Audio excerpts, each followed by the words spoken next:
We have a big choice in front of us.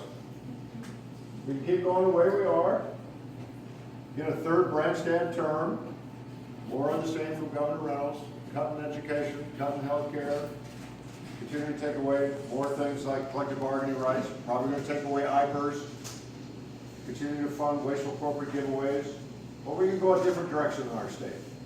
And that's what Rita Hart and I want to do. We want to put people first. Stop the wasteful corporate tax giveaways and use that money to invest in our people. The people of Iowa are by far the biggest, best asset we have, right? And we should be investing in our people rather than reducing those investments. So that starts with all-day pre-K for 4-year-olds.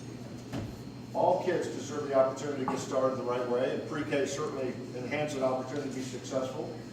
But at the same time, if it's all day rather than half day like it is now, young families have a better opportunity to choose if they want to work, as well as have their kids taken care of during the day.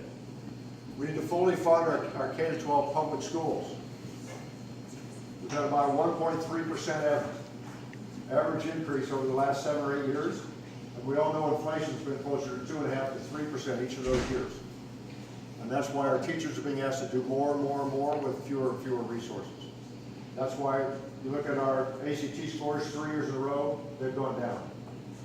You look at the number of kids that meet the math readiness requirements to go to college, it's less than half the kids in our state.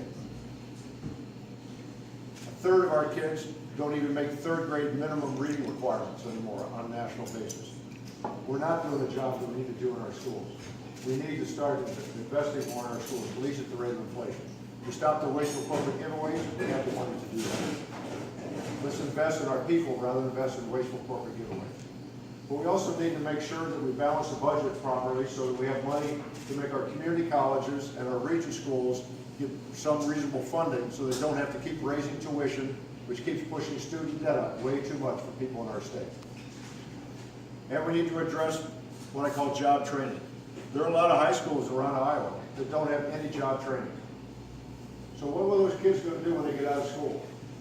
They're going to go to college, pick up 2 to 4 years, 5 years of student debt, or they're going to leave our state because they don't know about a skill or a trade that they could learn, like they could learn in a lot of other parts of the state. So we need to expand job training partnerships with our community colleges and with our employers and with our high schools.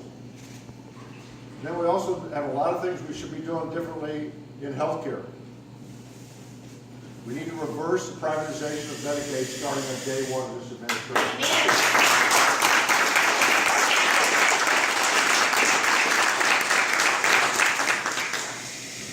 You know, I've seen some disasters in our state before. Film tax credit scandal when I went in economic development in 2009, that was pretty bad, costing our state hundreds of millions. Well, we got it right. We got another one right in front of us, and it's not getting any better. We just spent $100 million to out-of-state companies. We could have used that here to provide better benefits and better support for local Iowans. Costs are going up more now than they were before. More providers are getting driven out of business. It's not working on any level.